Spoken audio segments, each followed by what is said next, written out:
भारत में जब सिनेमा की शुरुआत हुई तो हमेशा से केंद्र में जो बात रही वो दिल रही है। कितने अफसाने लिखे गए दिल को टूटने के लिए, दिल को जोड़ने के लिए। जी। ऐसे में दिल बीमार भी बहुत हुए, टूटे लूटे पीटे जी। और आखिर में वो किसी लब गुरु के पास गए या किसी ऐसे डॉक्टर के पास गए जो उनका मर्ज जान सके और इनका इलाज कर सके। जी। नमस्कार, मैं हूं धर्मेंद्र पांडे और पंचायत कनेक्शन देख रहे हैं। हमारा ये विशेष कार्यक्रम है जिसको आप हेल्थ कनेक्शन के नाम से जानते हैं। एक बार फिर से हम लोग आए एक नए एपिसोड में। डॉक्टर अजय चौधरी जी हैं अनंता हॉस्पिटल बस्ती में, आप कार्डियोलॉजिस्ट हैं और बातें करेंगे दिल की। सर बहुत बहुत स्वागत है आपका। धन्यवाद। धन्यवाद सर, जैसा कि हमने इंट्रो किया जी। कि दिल लुटता है, टूटता है, पिटता है, बीमार होता है जी। और दर्द दिल बता तेरी दवा क्या है, हर मर्ज का इलाज अनंता है। तो आपके पास वो आते हैं जी। तो नहीं, हम लोग इसमें जो दिल टूटता है उसका इलाज तो साइकियाट्रिस्ट करते हैं जी। हाँ, जब दिल बीमार होता है उसका इलाज हम करते हैं। अच्छा। तो जैसे दिल का बहुत सारी बीमारियां हैं जी, हम लोग उस पर जरूर बात करेंगे। बाकी जो टूटने वाला है जी, वो उसका उपाय नहीं हो पाएगा सर। उसका उपाय कोई साइकियाट्रिस्ट कर सकता है या जी। कोई काउंसलर कर सकता है। ठीक है सर, तो दिल के बीमार होने की जो है वजहें हैं, जी। सबसे पहले वही जान लेते हैं। जी। सर, क्यों दिल बीमार हो रहा है? दिल बीमार होने का सबसे बड़ा इस समय जो कारण है, मैं बार बार हर जितने भी इंटरव्यूज होते हैं, पॉडकास्ट होते हैं, सब में एक बात मैं कॉमनली बोलता हूँ। दिल के बीमार होने का सबसे बड़ा जो कारण है वो है स्ट्रेस, तनाव, लाइफस्टाइल। मैं हमेशा लाइफस्टाइल पे बात करता हूँ क्योंकि लाइफस्टाइल क्या है, बहुत सारी बीमारियों का जो जननी है, it's a mother of most of the diseases. तो हम सारी चीजों पे बात करते हैं, इसका इलाज ऐसे कर देते हैं, आपको अटैक आया, आप ये दवाई ले लो, ऐसे हो जाएगा। बट हमारा जो मेन फोकस होता है, कोई बीमारी आने ही ना पाए या फिर आए तो उसका एक्सटेंट कम हो। कुछ चीजें ऐसी होती है जिसको हम नहीं रोक सकते हैं, लेकिन बहुत सारी चीजें ऐसी हैं जिनको हम पहले से ही रोक सकते हैं, जिनको हम प्राइमोर्डियल प्रिकॉशन कहते हैं या फिर प्राइमरी प्रिकॉशन। कुछ चीजें होती है जिसको प्राइमरी लेवल पे रोक सकते हैं। तो उस पे तीसरी चीज होती है, किसी चीज को हम लोग अवेयर करके लोगों को अवेयर कर दें। सेकेंडरी लेवल की प्रिकॉशन होती है, उसमें हम उन चीजों को हम कम कर सकते हैं। जी। तो सर, ये कैसे पता चले कि हमारा दिल जो है वो किसी बीमारी के गिरफ्त में आ गया है? जी बिल्कुल। जैसे कुछ चीजें होती हैं जिसको जैसे आप स्मोकिंग कर रहे हैं, एक एग्जांपल हम लेते हैं। कोई पेशेंट है, कोई पर्सन है जो स्मोकिंग कर रहा है, हेल्दी है, कोई दिक्कत नहीं है उसको, वो शौक में स्मोकिंग चालू किया। क्योंकि कोई बीमार आदमी तो स्मोकिंग नहीं करता, ना कोई डॉक्टर एडवाइस करता कि आप स्मोकिंग करिए। कोई हेल्दी आदमी है तो उसने अपना एक शौक पाला कि हम स्मोकिंग करते हैं, अल्कोहल कंजप्शन करते हैं। तो अगर वो स्मोकिंग कर रहा है तो डेफिनेटली वो एक नॉर्मल इंडिविजुअल से ज्यादा प्रोन है हार्ट अटैक के। अच्छा। या फिर दिल की बीमारी के लिए। तो उसको उसी लेवल पे ही काउंसलिंग कर दिया जाए कि हाँ, इसके ये प्रो है, ये कौन से। अगर आप स्मोकिंग कर रहे हो तो डेफिनेटली उसके कौन सी ज्यादा है। तो आप अगर स्मोकिंग को किट कर दीजिए, उसके लिए बहुत सारे अवेयरनेस प्रोग्राम आजकल चलाए जा रहे हैं, उसमें पार्टिसिपेट कर लीजिए। बहुत सारे काउंसलर हैं, उनसे आप मिलिए, और या फिर नहीं आप छोड़ पा रहे हैं, कोई साइकियाट्रिस्ट से मिलिए, दे विल हेल्प यू। तो मेरा सिर्फ इतना कहना है कि आप अब उस लेवल पे आपने उसको, स्मोकिंग का मैंने एग्जांपल दिया। सेकंड आ जाते हैं ओबेसिटी पे। अब कोई पेशेंट है बहुत ओबेस है, ओवर बीएमआई उसका ज्यादा है, मोटापा है, तो हेल्दी है तो बहुत ज्यादा, अगर ओबेस है, फैट ज्यादा कैरी कर रहा है, वो भी एक बहुत ज्यादा रिस्क पे है कार्डियोवैस्कुलर डिजीज होने के लिए। वो भी बहुत ज्यादा हाई रिस्क में आता है वो भी पेशेंट। तो उसको भी कभी भी हार्ट अटैक हो सकता है, हार्ट दिल की बीमारियां हो सकती हैं। ठीक है, तो उसको रेगुलर उसको चेकअप करवाते रहना है। लाइफस्टाइल को जैसे मॉर्निंग वॉक करते रहना है, लाइफस्टाइल मॉडिफाई करना है, और जितनी भी हो पाए हेल्दी डाइट्स लेनी है, लाइक ग्रीन लीफी वेजिटेबल्स हो गए, और आपके स्प्राउट्स हो गए, बहुत सारी चीजें, साइट्रस फ्रूट्स हो गए। तो ये सब चीजों पे ज्यादा विशेषतर जोर देना होता है। सर, ये समझना चाहूंगा कि जैसे कई बार ऐसा होता है कि सीने में दर्द होता है, तो अगला ये नहीं जान पाता है कि ये दिल की समस्या है या गैस की प्रॉब्लम है, तो नॉर्मली जो घर में दवाएं रहती हैं उन्हीं से वो काम चला लेता है। हाँ, ये मैं सबको हमेशा मना करता हूँ, घर पे जो पड़ी हुई दवाई है ना, उसको प्लीज आप मत लिया करिए। अगर आपको दिक्कतें हो रही हैं, जो भी आपके नजदीक में डॉक्टर हैं उनसे कंसल्ट जरूर करिए, बिना कंसल्ट। क्योंकि कई बार क्या होता है, हम लोग यूजुअली आते हैं पेशेंट एपिगैस्ट्रिक पेन लेके आए। एपिगैस्ट्रिक पेन मतलब लाइक इस वाली जगह पे होते हैं। तो यूजुअली क्या होता है कि आदमी ये सोचता है यार एक गैस की दवाई कोई खा लेते हैं और ये आराम आ जाएगा। बट क्या होता है कि कई बार वो अटैक होता है और आप उसको इग्नोर करते हैं, कई बार उसमें लोगों की जानें भी चली जाती हैं। कई बार वो क्या होता है कि पेशेंट फेल्योर में प्रेजेंट होता है हॉस्पिटल में, तो बेहतर ये है कि कोई भी दवाई XYZ कोई भी दवाई हो, विदाउट कंसल्टेशन के मत लीजिए। घर का डॉक्टर नहीं बनना है और ना किसी को बनने देना है जी। अगर दिक्कत हो रही है आज के टाइम पे, चाहे गवर्नमेंट हो या प्राइवेट हो, 24/7 मोस्ट हर सिटी में, अगर ये कोई कह रहा हमारे सिटी में उपलब्धता नहीं है, ये बहुत ही इस समय ये कह पाना कि रात में कोई डॉक्टर नहीं उपलब्ध होता, मैं इस चीज को एटलीस्ट अब नहीं मानता हूँ। लगभग प्राइवेट का मुझे नहीं पता, लेकिन गवर्नमेंट हमारे हॉस्पिटल में तो खैर रहते हैं, बट गवर्नमेंट में 100% डॉक्टर कोई ना कोई फिजिशियन रहता है, MBBS लेवल का डॉक्टर रहता है, इमरजेंसी डॉक्टर उपलब्ध रहते हैं। आप जाके उनसे कंसल्ट करिए, कोई जरूरी नहीं है कि आप प्राइवेट में ही जाइए। आपके आसपास में जो भी सामुदायिक केंद्र है वहां जाइए, एटलीस्ट एक ECG करिए, एक ट्रॉपाई करिए। आजकल हर शहर में, हर छोटे कस्बे में ये जांचें उपलब्ध हैं, वहां करा के देखिए, डॉक्टर से कंसल्ट करिए, जो भी वो एडवाइस दे उसी हिसाब से आगे का डिसीजन लीजिए। उससे ये डिसाइड मत करिए कि ये गैस बना हुआ है या कोई पेट का दर्द है, पथरी है, ये वो कुछ भी नहीं सोचना है विदाउट इन्वेस्टिगेशन के, विदाउट किसी डॉक्टर से कंसल्ट किए हुए। सर अक्सर हम लोग देखते हैं कि जैसे हाथ में झुंझुनाहट है या दर्द है, अक्सर लोग कहते भी हैं इन सब बातों को कि भाई मेरे हाथ में दर्द है या झुंझुनाहट है, तो ऐसा तो नहीं कि दिल की ही समस्या है? नहीं, जैसे आपने बोला हाथ में झुंझुनाहट है, वो कौन से हाथ में झुंझुनाहट है, हमारे तरफ से ये रहेगा कब से हो रहा है, उसके साथ और क्या एसोसिएट हो रहा है। जैसे लेफ्ट साइड में चेस्ट पेन हो रहा है और उसके साथ में हाथ में झुंझुनाहट भी कभी कभी हो रही है, लेकिन आप ऐसे नहीं कि सिंपली खाली हाथ में झुंझुनाहट हो रहा है आप ऐसे बोल दें किसी को हार्ट अटैक आया हुआ, नहीं, ये गलत टर्म है। हो सकता है और नहीं भी हो सकता है। मैंने इसीलिए आपको अभी इसके जस्ट पहले मैंने बोला आप डॉक्टर से कंसल्ट करिए। हमें आजकल यूट्यूब से, सोशल मीडिया से देख करके, उनको देख के आपको अवेयर होना जी, उनको देख करके एडवाइस नहीं लेना, उनसे देख करके आपको इलाज नहीं करना है कि नहीं यार वो डॉक्टर ने तो उस समय बोला था, क्योंकि हर पेशेंट का, जब भी कोई क्लिनिशियन किसी पेशेंट को देखता है तो हमेशा हर पेशेंट की बॉडी अलग है, हर पेशेंट का फिजियोलॉजी जो होता है, फिजियोलॉजी सबकी सेम होती है, बट क्या होता है सबकी बॉडी की मैकेनिज्म अलग है। किसी की, मान लिया किसी को सर्वाइकल की प्रॉब्लम है, हाथ में नमनेस हो रही है, तो इसका मतलब ये नहीं हार्ट अटैक आया हुआ है। तो हमें कभी भी जब भी कोई ऐसी दिक्कतें आ रही हैं तो हमें इस पे जो भी आसपास के डॉक्टर हैं उनसे कंसल्ट करना चाहिए। बिना उनको कंसल्ट किए हमें कोई भी डिसीजन नहीं लेना है। हम लोगों ने सर सोशल मीडिया की बात की, तो सोशल मीडिया में आजकल हम लोग देख रहे हैं जब आप रील्स स्क्रॉल करते हैं तो अगर पर्टिकुलर आपने कोई मेडिकल की एक रील देख ली तो होता क्या है कि उससे रिलेटेड तमाम रील्स चलने लगती हैं जी। तो लगता है कि मतलब इस संसार में कितने बीमार हैं और बीमार से ज्यादा डॉक्टर्स हैं जो सोशल मीडिया पे अपना धंधा चमकाने में। अभी हम लोग पायराइड्स के बारे में बहुत ढेर सारी रील्स देखा करते थे, वो अचानक से गायब हो गई हैं। अब ये हम लोग देख रहे हैं कुछ आयुर्वेद के डॉक्टर हैं, कुछ होम्योपैथ के डॉक्टर हैं, कुछ एलोपैथ के भी डॉक्टर हैं जो अपनी अपनी बातें कहे जा रहे हैं, मतलब एक होड़ सी मची हुई है। तो एक यूजर जो है सर इस संक्रमण काल से कैसे बाहर आए? देखिए मैंने क्या बोला अभी आपको कि आप अवेयर रहिए जी, आप किसी के चंगुल में नहीं फंसिए, आप अवेयर रहिए। अवेयर रहना बहुत अच्छी चीज है। मैंने क्या बोला कि आप किसी भी कोई भी फिजिशियन को या आसपास के किसी कार्डियोलॉजिस्ट को मिलके एक अपना जो भी आपके दिमाग में चल रहा है आप उसको एक बार बैठ करके आप बोल दिए डॉक्टर साहब हमें ये प्रॉब्लम हो रही है, ऐसे क्या करना है, वो आपको एक बेहतर एडवाइस दे देगा। मतलब शंका का समाधान आप कर लीजिए वहां पे। लेकिन हाँ, उनके जो आप रील देखते हैं या फिर जो सोशल मीडिया पे पढ़ते हैं उस पे आप अपना डिसीजन मत ले लीजिए।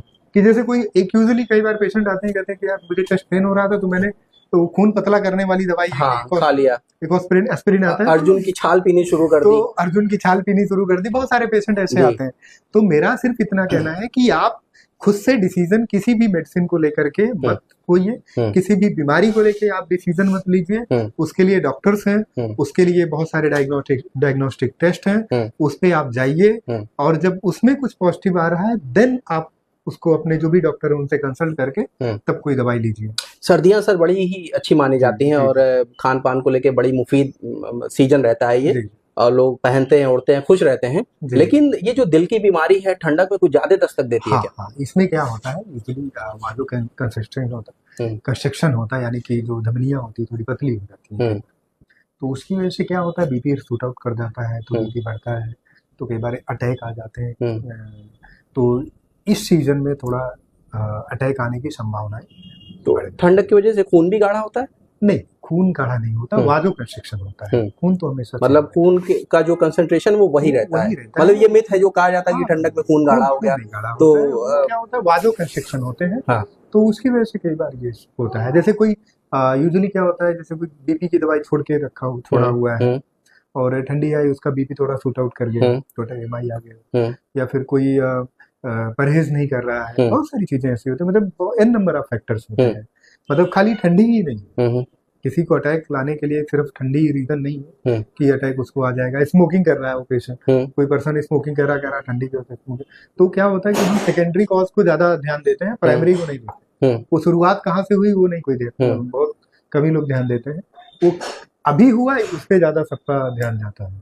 सर अक्सर ऐसा देखने को आता है कि मॉर्निंग में बिस्तर पे उठते ही जो है गिर पड़े और जो है डेथ कर गए, कोलैप्स हो गए। हाँ, ये क्या होता है कि जैसे आप किसी बहुत सारे लोग का ऐसा रहता है, बीपी बढ़ा रहता है या कुछ सिम्टम्स रहते हैं, चेस्ट पेन हुआ, जैसे आपने अभी थोड़ी देर पहले पूछा हमसे कि चेस्ट पेन हो रहा था या सॉरी पेट में दर्द हो रहा था। अब मैंने बोला कि नहीं, पेट में दर्द कहाँ हो रहा था, कि गैस्ट्रिक रीजन है या फिर कोई और रीजन। अगर यहाँ कहीं दर्द हो रहा है तो डेफिनेटली आपको गैस की दवाई नहीं लेनी चाहिए, उसके लिए पहले किसी डॉक्टर से मिलो आप और उसके बाद डिसीजन लो। एटलीस्ट आज ईसीजी हर चौराहे पे उपलब्ध है, तो एक ईसीजी करवा के किसी भी पीएचसी पे चले जाइए आसपास में।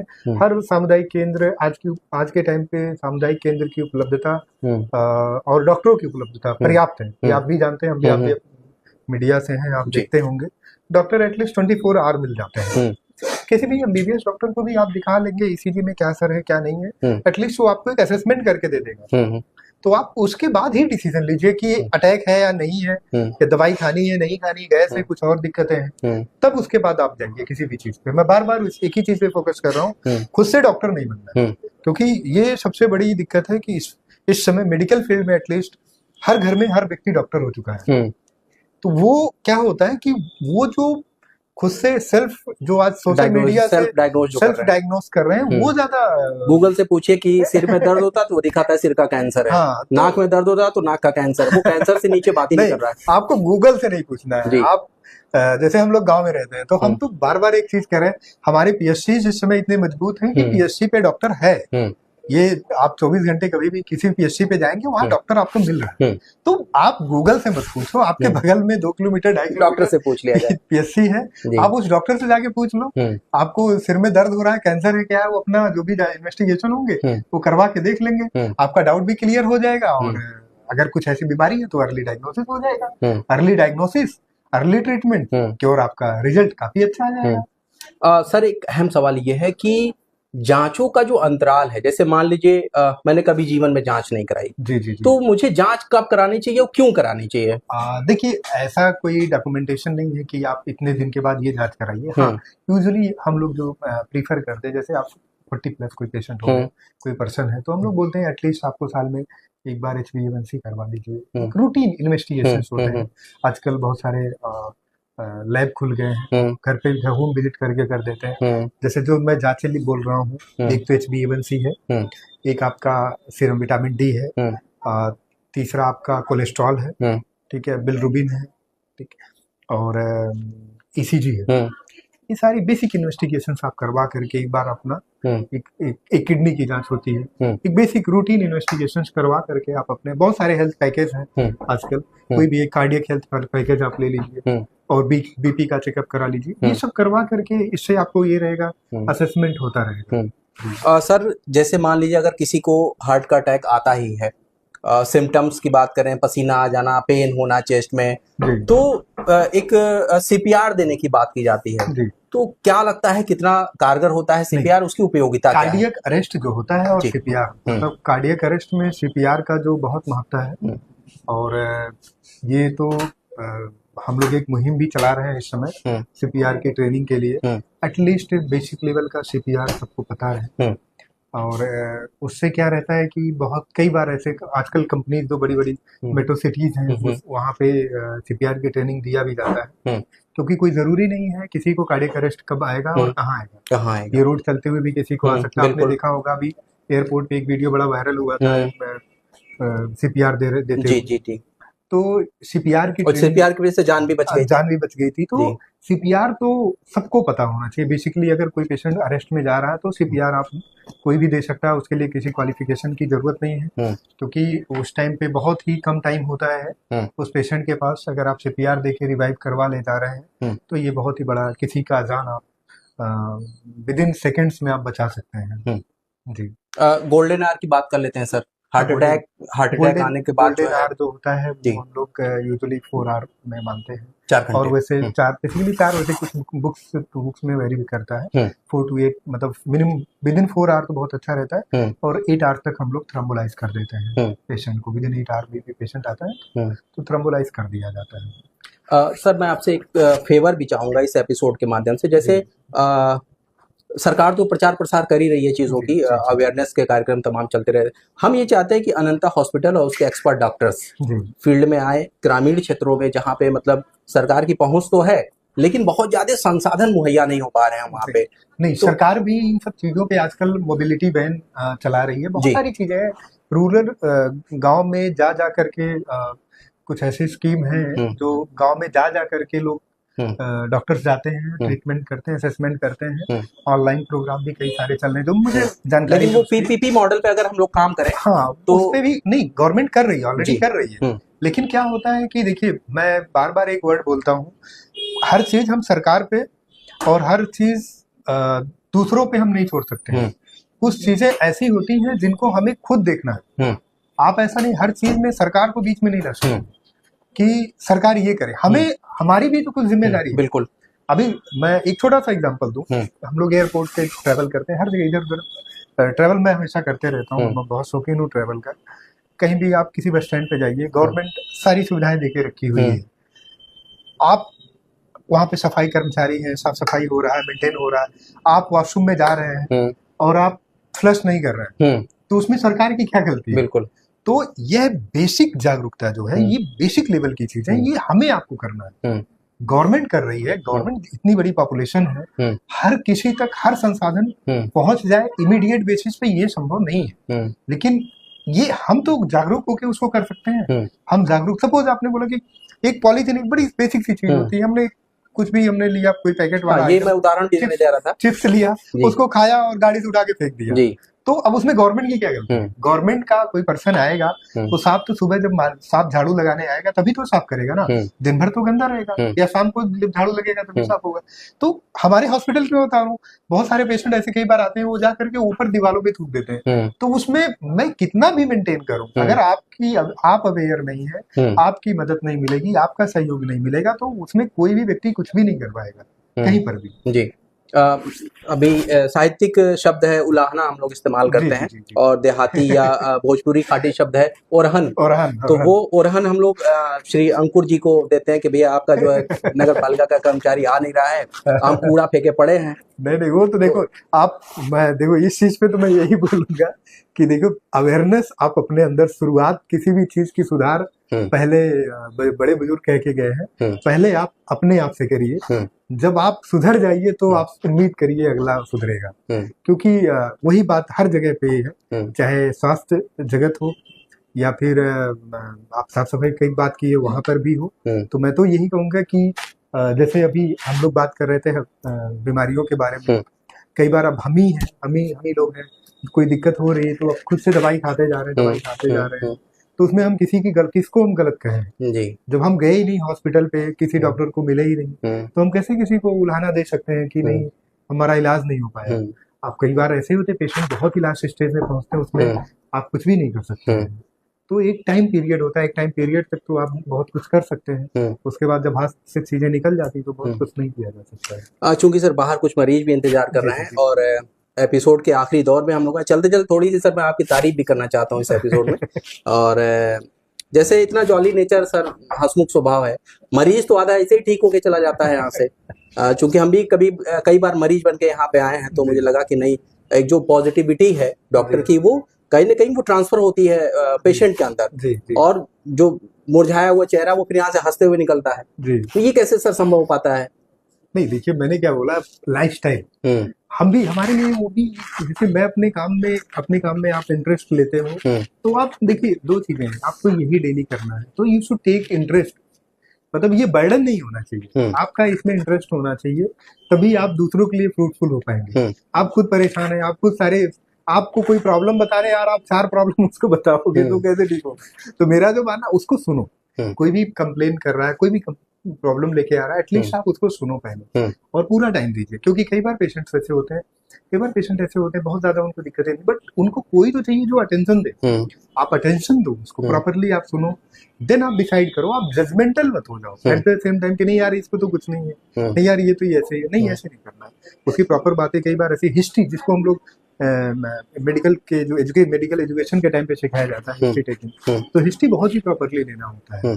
तो हिस्ट्री जब आप लेंगे किसी से प्रॉपरली, तभी जा करके आप किसी बीमारी के डायग्नोसिस पे पहुंच पाते हैं। ठीक है सर, शुक्रिया हमसे जुड़ने के लिए। तो अगर आपका दिल टूटा है तो आप हमसे मिलिए, और अगर आपका दिल बीमार है तो आप डॉक्टर साहब से मिलिए। मैं धर्मेंद्र पांडे हूँ, आप पंचायत कनेक्शन देख रहे थे। हमसे जुड़ने के लिए बहुत बहुत शुक्रिया। धन्यवाद।